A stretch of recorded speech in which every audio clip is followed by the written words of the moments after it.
వరుణదేవుడు కరుణించినాడండి. రెండవ రోజు కూడా నా మొర ఆలకించి భారీ వర్షము. నిన్నైతే తొలకరి జల్లెలు మాత్రమే, ఈరోజు అతి నుంచి అతి భారీ వర్షం. చెప్పలేనటువంటి ఆనందం.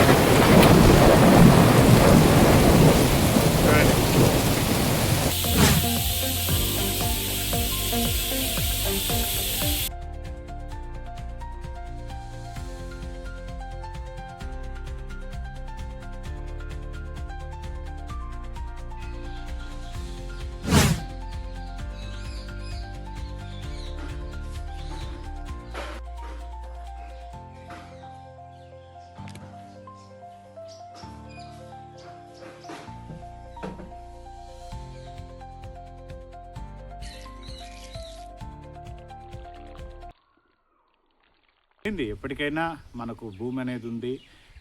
మన లెగసీ, మా తాతల నుంచి మా నాన్న పెదనాన్నలు అందరూ వ్యవసాయ ఆధారిత కుటుంబం నుంచి వచ్చిన వాళ్ళే, ఉద్యోగం చేసి వ్యవసాయం చేసిండే వాళ్ళే. కాబట్టి నాలో కూడా బ్లడ్ ఉంటుంది. కాబట్టి ఎప్పుడో ఒక రోజు చేస్తాను అనుకున్నాను, కానీ ఇలాంటి పరిస్థితుల్లో ఈ విధంగా వచ్చి ఇక్కడ ఇవన్నీ డెవలప్ చేస్తానైతే నేను కల్లో కూడా ఊహించలేదండి. ఎందుకంటే నాకు యుఎస్ వెళ్ళాల్సినటువంటి ప్లాన్స్ ఉన్నింది. అన్ఫార్చునేట్గా నేను ఒక ప్రోగ్రామ్ మేనేజరు, ప్రాజెక్ట్ మేనేజర్గా ఉండి నేను హ్యాండిల్ చేసినటువంటి అకౌంట్స్లో దాదాపు ఒక 20 నుంచి 25 మందిని నేను అబ్రాడ్ పంపించినాను. నేను అప్రూవల్స్ ఇచ్చినాను అనమాట. కానీ దైవ నిర్ణయం ఇంకొక రకంగా ఉంది. నేను మాత్రం వెళ్ళలేకపోయినాను. నాకు ఫస్ట్ ఆఫర్ నేను టీసీఎస్లో ఉన్నప్పుడు వచ్చింది. కరెక్ట్గా నా మ్యారేజ్ టైము. క్యాన్సిల్ చేసుకోవాల్సి వచ్చింది. తర్వాత ఇంకొక యూకే ఆఫర్ వచ్చింది. అంటే నేను బ్రిటిష్ టెలికాంకు వర్క్ చేసేటప్పుడు క్లయింట్ బ్రిటిష్ టెలికాం, నాకు యూకే ఆఫర్ వచ్చింది 5 years. అప్పుడు మా పెద్ద పాప, మా మిస్సెస్ డెలివరీ ఉండింది. అందువల్ల అది కూడా నేను ప్లాన్స్ క్యాన్సిల్ చేసుకున్నాను, ఆ స్కెడ్యూల్స్ అన్నీ. ఈ విధంగా ఏదో ఒక సందర్భంలో రావడము, ఇంకేమి వీసాకి ఇనిషియేట్ చేయాలి, ప్రాసెస్ చేయాలనే టైంకి నాకు ఏదో ఒకటి, ఒక తొందర కానీ లేకపోతే ఏదో ఒకటి అవసరం రావడము, ఇక్కడ ఉండాల్సిన పరిస్థితులు ఉండడం వల్ల నేను వెళ్ళలేకపోయినాను. ఆ విధంగా నేను బెంగళూరులోనే దాదాపు ఒక 16-17 ఏళ్ళు నేను ఉండిపోయినానండి. ఎందుకంటే నా గురించి నేను ఎక్కడి నుంచి వచ్చినాను ఏమని చెప్పాలనేటువంటి ఉద్దేశంతో ఈ వీడియో చేస్తున్నాను. ఇప్పుడు ఇక్కడ కూర్చున్నాను చూడండి. ఇక్కడే నేను ఓనమాలు నేర్చుకున్నాను. అంటే ఇక్కడ పైపాలెం పక్కనే, తంగేడు కుప్పంలో మా ఫామ్ హౌస్ ఉంది. ఇక్కడ పక్కనే పైపాలెం 1/2 kilometer. అక్కడే నేను 1వ తరగతి నుంచి 10వ తరగతి వరకు చదువుకున్నాను. ఫస్ట్లో మాకు స్కూల్కు రూమ్స్, సరైన బిల్డింగ్ వసతులు కూడా ఉండేది కాదు. మా నాన్న హెడ్ మాస్టర్గా ఉన్నారు, మా అమ్మ హిందీ పండిట్గా ఉన్నారు. ఇద్దరు నాకు గురువులే అనమాట. ఇక్కడ చూసారంటే అప్పుడు స్కూల్ ఉండేది కాదు మాకు అంతగా. కొద్ది రోజులు తాత్కాలికంగా మా నాన్న మా తోటలోనే స్కూల్లా పాఠాలు చెప్పేవాళ్ళు. ఈరోజు నేను సంపాదించుండే భూమి ఉంది, కానీ అక్కడికి వెళితే నేను సంపాదించింది కాబట్టి నాకేమంత అనిపించదు. కానీ ఇక్కడ ఉంటే మాత్రం తెలియదు, చెప్పలేనటువంటి అనుభూతి. ఎందుకంటే పుట్టి ఇక్కడే పెరిగినాం కాబట్టి. మధ్యలో ఒక 20 ఏళ్ళు గ్యాప్ వచ్చింది, అంతే కదండి. ఇప్పుడు ఏది కానీ ఫ్యూయల్ అనేది ఉండాలి బండి నడవాలంటే. అదేవిధంగా ఇవన్నీ చేయాలంటే డబ్బు కావాలి. ఆ డిగ్రీ అయిన వెంటనే నేను వెనుదిరిగి చూసుకోలేదు. ఒక మాట నాన్న చెప్పినాడు, ఉంటే చదువు అయిందా, డిగ్రీ అయింది, ఇంకా దీనిపైన నేను చదివించలేను. ఏదో ఒకటి, గొర్రెలు మేపుతావా లేకపోతే పళ్ళు అమ్ముతావా, ఉద్యోగం చేస్తావా, నీ ఇష్టం. రూపాయి సంపాదించిన సంపాదన అనేది ఉండాలి, బీ ప్రొడక్టివ్ అనేసి. కొద్దిగా అప్పుడు బాధ అనిపించింది, ఎరా ఇంత చిన్న వయసుకే 21 ఏళ్ళకే ఈ విధంగా మాట్లాడుతున్నాడని. కానీ ఆ రోజు మా నాన్న ఆ విధంగా మాట్లాడడం అనేది నా విషయంలో నాకు చాలా మంచి చేసింది. ఎన్నో ఒడిదుడుకులు ఎదుర్కొన్నానండి. అంటే ఒకరు అవమానించినారు అని అప్పుడు అనిపించిన, ఇప్పుడు వాళ్ళు ఆ రోజుల్లో పెద్దలు మనల్ని ఆ విధంగా అనడం కరెక్టే, వాళ్ళ అనుభవంతో అన్నారు అనిపిస్తుంది. కొన్ని ఛాలెంజెస్ తీసుకోవడం, అదేవిధంగా డిగ్రీ చేసిండేవాడు వీడేం చేస్తాడు, వీడి మొహం, వీడికి ఇంగ్లీష్ కూడా రాదని అవమానించిండే వాళ్ళు ఉన్నారు. కొంతమంది వీడికి సైకిల్ రాదు, వీడికి బండి రాదని అవమానించిండే వాళ్ళు ఉన్నారు. ఇవన్నీ కొంతమంది బాడీ షేమింగ్ కూడా చేసిండే వాళ్ళు ఉన్నారు. నల్లగా ఉంటాడు వీడు అని. అందరూ అలా ఉండరు. కాంప్లెక్షన్ అనేది చాలా ఎక్కువగా ఉంటుంది. అంటే తెల్లగా ఉండేవాడే మనిషి, నల్లగా ఉండేవాడు మనిషి కాదని కొంతమంది, అందరూ కాదులేండి, అది వాళ్ళ స్వభావం, మనమేం మార్చలేము. అంటే ఆ విధంగా ఈ కొన్ని అవమానాలు, కొన్ని చీదరింపులు ఇవన్నీ భరించినందువల్లే ఈరోజు ఈ స్థాయిలో నాకంటూ ఒక ఫామ్ హౌస్, నా సామ్రాజ్యం అంటే ఇదేం చక్రవర్తి కాదు, నేను ఇంకేం కాదండి. అంటే నా ఫామ్ హౌస్ ఈ ప్రకృతి మధ్యలో జీవించడానికి ఆ భగవంతుడు నాకు అవకాశం ఇచ్చినాడు. అంటే ఈరోజు కూడా నేను మా తాతగారికి, ఆ భగవంతునికి నేను కృతజ్ఞతలు చెప్పుకుంటున్నాను. ఎప్పుడు వాళ్ళకు సదా చిరస్మరణీయుడు అనమాట మా తాతగారు, శ్రీ సముద్రాల సంపంగిరామయ్య కీర్తిశేషులు. ఈ విధంగా అండి మళ్ళీ బెంగళూరుకు వెళ్ళడం, బెంగళూరులో చిన్న చితగా ఉద్యోగాలు చేయడం. అంటే డిగ్రీ చేసినాను, నేను .NET కోర్స్ చేసి డెవలపర్గా వెళ్ళాలనుకున్నాను, కుదరలేదు. మళ్ళీ కాల్ సెంటర్లో వర్క్ చేసినాను, BPOస్లో వర్క్ చేసినాను. అప్పుడు కూడా చాలామంది చూసి నవ్విండే వాళ్ళు ఉన్నారనమాట. కానీ నేను ఎప్పటికీ గర్వంగా చెప్పుకుంటానండి, నా తొలిమెట్టు బెంగళూరులో BPO నుంచినే స్టార్ట్ అయింది. ఆ రోజు ఆ BPO కంపెనీ వాళ్ళు నాకు ఉద్యోగం ఇవ్వకపోయిందంటే నేను ఈరోజు ఈ స్థాయిలో నేను ఐటీకి వెళ్ళడము, అక్కడ అంచెలంచెలుగా ఎదగడం అనేది జరిగిండేది కాదు. ఎందుకు చెప్తున్నాను అంటే జీతం తక్కువ, చాలని జీతము, నాన్నని అడగాలి అంటే ఒక రకమైనటువంటి పౌరుషం అన్నమాట, రోషము, ఏం అడుగుతానులే అనేసి. అంటే ఎవరు చెప్పినా ప్రతి ఒక్కరు వాళ్ళ కష్టాలు అందరూ పడిలేసినారంటే అవునండి, ప్రతి ఒక్కరి జీవితంలోనూ కష్టం లేకుండా ఎదిగేవాడు అనేవాడు ఉండడండి. ఎవడో కోటికో నూటికో ఒకడు మాత్రమే అదృష్టంతో వాడు ఏ కష్టపడకుండా పైకి వచ్చింటాడేమో, కానీ ప్రతి ఒక్కరి జీవితంలోనూ ఒక సినిమా అనేది ఉండనే ఉంటుంది. ఆ విధంగా కాల్ సెంటర్లో పనిచేయడము, సైమల్టేనియస్గా మా పెద్ద సిస్టర్ ఉండదు, వాళ్ళ ఇంట్లో నేను ఉండి నేను ఉద్యోగానికి వెళ్ళేసి వచ్చేవాడిని. దాదాపు ఒక 5 ఏళ్ళు అన్నం పెట్టింది, అమ్మలాగా చూసుకునింది అనమాట. మా అక్కే లేకపోయింటే బెంగళూరులో మళ్ళీ మా మేనత్త, షీఈ్ నో మోర్, కీర్తిసే, రీసెంట్గా ఒక 3 years బ్యాక్ చనిపోయింది. నిజంగా మా అమ్మ కూడా ఏ రోజు నాకు అంత దీనిగా అన్నం పెట్టలేదండి.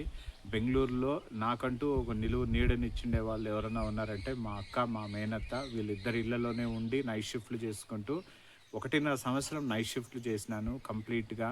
లో ఒక 2 ఏళ్ళు పనిచేసి ఆ నైట్ షిఫ్ట్లు చేసుకుంటూ మార్నింగు సిస్టమ్ డొమైన్ అనేసి బెంగళూరు విజయనగర్లో నేను ఐటీ కోర్స్ చేసేవాడిని అనమాట. అంటే అప్పట్లో మాన్యువల్ టెస్టింగ్కు మంచి భూమి ఉండేది. మాన్యువల్ టెస్టింగ్, కొద్దిగా సెలెనియము, ఈ రెండింటిని నేను ఫోకస్ చేసేవాడిని.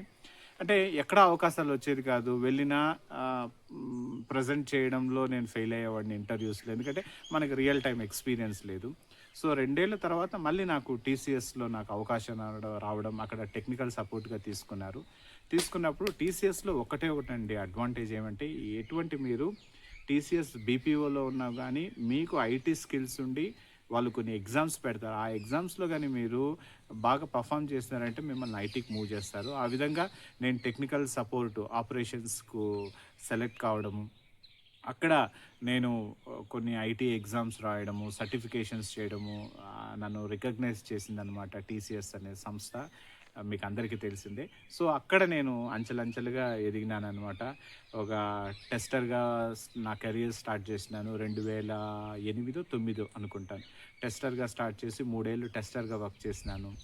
తర్వాత సీనియర్ QA అనలిస్ట్గా వర్క్ చేసినాను, అదేవిధంగా QA మేనేజర్గా వర్క్ చేసినాను. తర్వాత డెలివరీ మేనేజర్గా అవకాశం రావడం అనేది నా జీవితంలో, నా కెరియర్లో ఒక కీలక మలుపు అనే చెప్పచ్చండి. ఎందుకంటే రంగం అంటేనే అదొక రకమైనటువంటి మాయా ప్రపంచం. అక్కడెక్కడ కానీ ఒకరిని నువ్వు ముంచడం అనేది ఉండదు, నీకు నువ్వే మునిగిపోవడం అనేది ఉంటుందన్నమాట. ఆ విధంగా ఎవరిని నేను పట్టించుకోకుండా కంప్లీట్గా ఒక 7 years ఫోకస్ అంతా నాకు కెరియర్ మీదే ఉండిందనమాట. మా పాప 7th క్లాస్కి వచ్చింది, కొద్దిగా కాన్సన్ట్రేట్ చేస్తూ ఈవినింగ్ టైమ్స్ తను హోంవర్క్ అవి ఇవి, నేను నా మిస్సెస్ ఇద్దరు ఐటీ రంగంలో ఉండడం వల్ల ఒక షిఫ్ట్ లాగా చూసుకొని చేసుకోవాలన్నమాట. అంటే మేము ఫస్ట్ నుంచి, నేను నా మిస్సెస్ ఇద్దరు బెంగళూరులో ఉన్నప్పటి నుంచి అలాగే చేసుకుని వస్తున్నామండి. మేము ఏ రోజు పెద్దల సపోర్ట్ తీసుకోలేదండి. పెళ్ళైన నాటి నుంచి ఇప్పటి వరకు మా పిల్లలను మేమే పెంచుకున్నాము. ఎందుకంటే నేను ఏం నమ్ముతానంటే, నువ్వు కన్న బిడ్డను నువ్వు చూసుకోవాలి, నీ కష్టమో నష్టమో నువ్వు భరించాలి, అంతేగాని పెద్దోళ్ళ మీద వేసేసి, ఆ ముసలోళ్ళ మీద వేసేసి మనం సంపాదనలో పడితే కష్టం. సంపాదించు, బట్ నీ బాధలు పడు. మేము డే కేర్లో వేసుకొని మా పెద్ద పాపతో పడి లేచినాము. మళ్ళీ నేను హైదరాబాద్కు డెప్యుటేషన్ మీద నేను కొన్ని డిప్లాయ్మెంట్స్ ఉంటాయి, మాకు రోటా సిస్టమ్ ఉంటుంది. డిప్లాయ్మెంట్ ఉన్నప్పుడు పెద్ద పెద్ద ఎంఎన్సీలో వర్క్ చేసేటప్పుడు వాళ్ళు ఒక్కొక్క మేజర్ రిలీజు ఒక్కొక్క కార్పొరేట్ ఆఫీసుల్లో వాళ్ళు స్కెడ్యూల్ చేస్తారు. ఒక్కోసారి చెన్నై, బెంగళూరు, హైదరాబాద్ ఈ విధంగా ఉంటుంది. ఎక్కడుంటే అక్కడ మీరు వెళ్ళాలి. అంటే నేను డిప్లాయ్మెంట్ మేనేజర్గా కూడా వర్క్ చేసినాను ఒకప్పుడు. అంటే ఆ ఇన్ఫ్రాస్ట్రక్చర్ని చూసుకోవడము, డిప్లాయ్మెంట్కు మీకు కావాల్సినటువంటి సర్వర్స్, సిస్టమ్స్, అదేవిధంగా ఆ పర్టికులర్ అకౌంట్ ఎంప్లాయీస్ను కరెక్ట్గా ఆ టైంకు డిప్లాయ్ చేయడము, ఆ గో లైవ్ను మానిటర్ చేయడము. అలాంటి పరిస్థితుల్లో కూడా నేనేం చేసేవాడిని అంటే మా పెద్ద పాపను మార్నింగ్ నాకు 3:30కి లేవడము, లేచిన తర్వాత మా పాపను తీసుకెళ్ళి మార్నింగ్ 6:30, 7కు ఫ్లైట్ ఎక్కడము, హైదరాబాద్కి వెళ్ళడము. మళ్ళీ అక్కడ మాకు ఆఫీసు డే కేర్ ఫెసిలిటీ ఉండిందనమాట. అక్కడ పాపను డ్రాప్ చేసి నా వర్క్ అంతా చూసుకొని మళ్ళీ ఈవినింగు 8 ఫ్లైట్ అంటే 5:30కి నేను విప్రో గేట్ హైదరాబాద్ నుంచి బయలుదేరి ఎయిర్పోర్ట్కి వెళ్ళి మళ్ళీ నైట్ ఒక 11-11:30కి నేను ఇంటికి చేరేవాడిని అనమాట.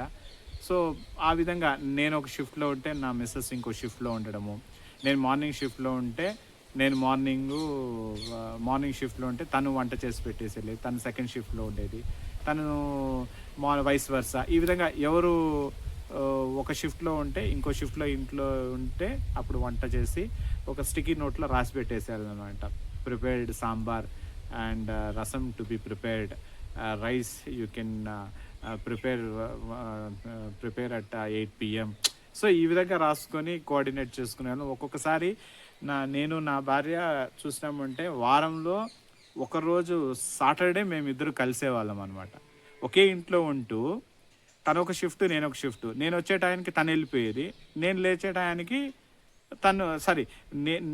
నేను వచ్చే టైంకి ఆఫీస్ నుంచి తన ఆఫీస్కి వెళ్ళిపోయేది, మళ్ళీ తను వచ్చే టైంకి నేను బయలుదేరేవాడిని.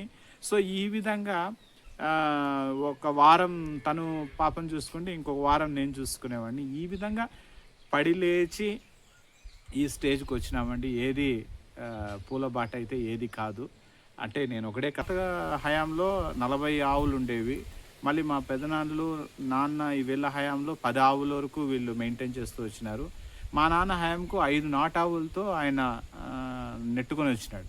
కానీ ఏమైందంటే ఒకసారి మిడ్ నైట్, అంటే ఇక్కడ వసతులు అంత లేదు, ఎవరిని మనం ఏం అనలేం కదండి. ఎందుకంటే వాళ్ళు పెద్దలు, ఇప్పుడు నాన్నకు 79-80 ఏళ్ళు, అందరూ వయసు ఉండేవాళ్ళు. ఈ మాత్రం వాళ్ళు దీన్ని మెయింటైన్ చేసుకుని భూమిని కాపాడినారు అంటే నిజంగా దానికి మెచ్చుకోవాలి. అంత వాళ్ళు కష్టపడినారనమాట పెద్దలు. మేము ఒక రకంగా చెప్పాలంటే మేము ఎవరు ఇన్ని రోజులు ముందుకు రాలేదు, మా కారణాలు మాకున్నా కానీ వాళ్ళ త్యాగాలు అయితే మా కుటుంబం కోసం, మా కోసం వాళ్ళ త్యాగాలను అయితే నిజంగా ఎప్పటికీ మర్చిపోలేము. అందరూ, మా నాన్న ఒకడేని కాదండి, మా నాన్నతో పాటు 7 మంది అన్నదమ్ములు, వాళ్ళందరూ కలిసికట్టుగా రామలక్ష్మణులాగా ఉన్నారు. కాబట్టి ఈరోజు ఎక్కడికి వెళ్ళినా మాకు ఈ చుట్టుపక్కల గ్రామాల్లో ఎక్కడికి వెళ్ళినా స్వామి బాగున్నారా, మీరు నాగప్పయ్యవారు మా తమ్ముని కొడుక, కిట్టప్పయ్యవారు కొడుక, అయ్యో సంపంగిరామయ్య మీ తాత దేవుడు అట్లాంటోడు అని వాళ్ళు చెప్తుంటే మనకు రోమాలు నిక్కుపొడుచుకుంటాయి. అంటే ఏమీ చేయకపోయినా వాళ్ళు చూపించేటువంటి ప్రేమ, అంటే ఆ కాలంలో ఎంత వీళ్ళు గ్రామస్తులతో కలిసిమెలిసి కష్ట సుఖాల్లో పాలు పంచుకుంటే వాళ్ళు అంతగా తలుచుకుంటారు అనేసి. ఇంకొక ఇన్సిడెంట్స్ కూడా చెప్పాలనుకుంటున్నానండి. ఇక్కడ మా పెద్దనాన్నలు ఇద్దరు రెవెన్యూ డిపార్ట్మెంట్లో ఉన్నారు, ఇద్దరు ఇప్పుడు లేరనమాట, no more. Padmanabhayya, Satyanarayanamurthy VRO విఓలుగా వర్క్ చేసినారు. ఎంతోమంది, ఎందుకంటే మీరు ఇక్కడ ఎక్కడికి వెళ్ళినా విలేజెస్లో చెప్తారు, ఎంతోమందికి భూమి ప్రభుత్వం అందించే క్రమంలో వీళ్ళు చేసినటువంటి సహాయం అనేది మర్చిపోలేని స్వామి. తమిళ్లో చెప్తుంటారు, உங்கள் பெரியப்ப வந்து ரொம்ப நல்லவர் స్వామి, ಅವರು நம்மளுக்கு வந்து ரொம்ப ఉదవి பண்ணியிருக்கார் స్వామి, ಅವರು దైవరు మారిది நம்மளுக்கு. అంటే తెలుగులో మీ పెదనాన్న మాకు చాలా చేసినారు, వాళ్ళు చేసినటువంటి సహాయం వల్లే మేము ఏదో కొద్దో గొప్ప ఇప్పుడు బతుకుతున్నాము అంత భూమితో అని చెప్తుంటే ఎంతో సంతోషం అనిపిస్తుంది. ఎందుకంటే వాళ్ళు అనుకుంటే ఆ రోజుల్లో ఎంతోమంది ఇప్పుడండి అంత కంప్యూటరైజ్డ్ అది ఇది కావాల్సినంటే ఎంతో భూములు వాళ్ళ పేరుతో రాసుకునేసి ఏదేదో చేసుకునేసి ఉండొచ్చు అనమాట. కానీ ఏ రోజు చేయలేదు. అదే అండి, నీకు ఎక్కడికి వెళ్ళినా నిన్ను కొన్ని తరాలు గుర్తుపెట్టుకుంటున్నారు అంటే నువ్వు డబ్బుకు విలువ ఇవ్వకుండా మనుషులకు విలువిచ్చింటావు అని అర్థం అనమాట. అంటే డబ్బు వెనకాల పరిగెత్తితే మనుషులు రారు, మనుషులు వెనకాల పరిగెత్తినామంటే డబ్బులు ఉండదు. ఇది కాన్సెప్ట్ ఎక్కడికైనా అంతే అనమాట. ధర్మం వైపు అడుగులు వేసేటప్పుడు ఖచ్చితంగా మనం కోల్పోయేది ఎక్కువ ఉంటుంది అంటారు, కానీ ఆ పేరు ఉంది చూడండి, అది చాలు. ఇలాంటి విషయాలే నన్ను ఈ ఫార్మింగ్ వైపు నన్ను తీసుకొచ్చిందని అనుకుంటున్నాను. ఇక్కడ ఆవులు దూడలు వేయడము, ఆవులు తప్పించుకొని వెళ్ళిపోవడము, నాన్న మిడ్ నైట్ ఆటో తీసుకొని వచ్చి మళ్ళీ ఆవులను వెతికించడము, ఇవన్నీ చేసేటప్పుడు అప్పుడు అనిపించింది కనీసం ఒక షెడ్ అన్నా కట్టి పెడతాము అనే క్రమంలో ఈ విధంగా షెడ్ ప్లాన్ చేసుకోవడం, ఇవన్నీ చేసుకున్న తర్వాత మళ్ళీ నేను 2023లో స్టార్ట్ చేసినప్పుడు విధంగా ఇవన్నీ ఒక 2 ఏళ్ళు నేను పడిన కష్టం నాకేమనిపిస్తుంది అంటే ఒక్కొక్కసారి మనకు అవసరమా అనిపిస్తుంది, కానీ ఆ ఆవులను చూసిన వెంటనే అన్నీ మర్చిపోతాను. ఏదైనా కానీ నా చివరి శ్వాస వరకు నేను దీన్ని కంటిన్యూ చేయాలి, ఆ భగవంతుడు ఆ శక్తి ఇస్తే చాలు అనేటటువంటి స్టేజ్కి నేను వచ్చేసినాను అనమాట. ఏం చేయలేమండి, ఒక్కొక్కరికి ఒక్కొక్క వ్యసనం ఉంటుంది. ఇది వ్యసనంగా నేను భావించకుండా ఒక బాధ్యతగా భావించి నేను ముందుకెళ్తున్నాను. ఇంకొక వీడియోతో మనం కలుసుకుంటాం. నెక్స్ట్ ఏదైనా మిగిలింటే ఇంకొక పార్ట్లో నేను కవర్ చేస్తానండి. నచ్చింటే మాత్రం లైక్ చేయండి, సబ్స్క్రైబ్ చేసుకోండి, బెల్ ఐకాన్ క్లిక్ చేస్తేనే మీకు నోటిఫికేషన్స్ వస్తుంది. నమస్కారం.